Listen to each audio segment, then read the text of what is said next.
ikaw ang tatanungin ko, Neng. Bakit ka nagtsatsaga kung hindi ka na maligaya? Hindi ko alam. Kung awa lang ang meron ka para kay Ramon. Mabait po na tao si Ramon. Mabuting asawa at anak. Siya lang yung nakilala kong tao na walang pag-iimbot sa puso. Lahat titiisin niyo para sa katahimikan ng lahat. Kulang pa din. Hindi pa rin sapat.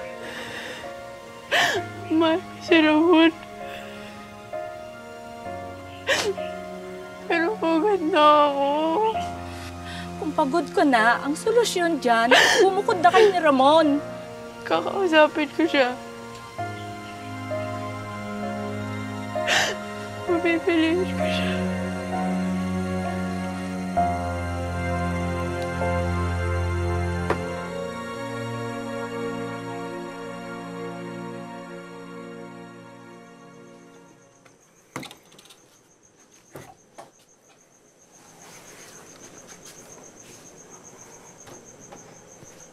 Ay, wala pa po pala si Ramon.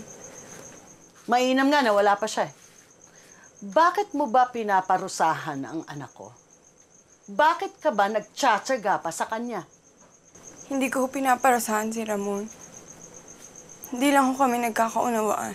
Hindi kayo nagkakaunawaan dahil mahina ang utak ng anak ko. Hindi ba? Yun ang gusto mong sabihin?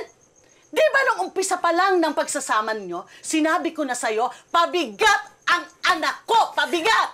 Ikaw ang pabigat! Ikaw ang krus sa buhay ni Ramon! Bobo si Ramon, nakakahiya! Pero alam mo, ikaw yung nakakahiya! Tama ka, mala si Ramon! Mala siya dahil ikaw yung nagigila niya! Ay, mama! Ha? Huwag ko sasabihin ng ganyan, ha? Bastos ka! Wala kang paggana sa pamilya namin! Lumayas ka dito! Lumayas ka dito! Ano to? Layas! Ano nangyayari? Itong babae nito, sinasagot-sagot ako! Bastos! Bakit mo binabastos nanay namin? Hoy! Wala kang karapatan dito! Balayasin mo yan! Bakit hindi? Bakit? Ano? Binastos ako yung babae yan! Lumayas ka na dito! Lumayas ka! Huwag kang babalik! Ang kailan! Huwag kang babalik! Hindi ka namin kailangan dito! Hindi, Nay!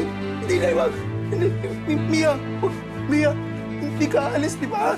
Hindi ka alis, di ba, Mia? Ramon, mamili ka. Ako, yung nanay mo,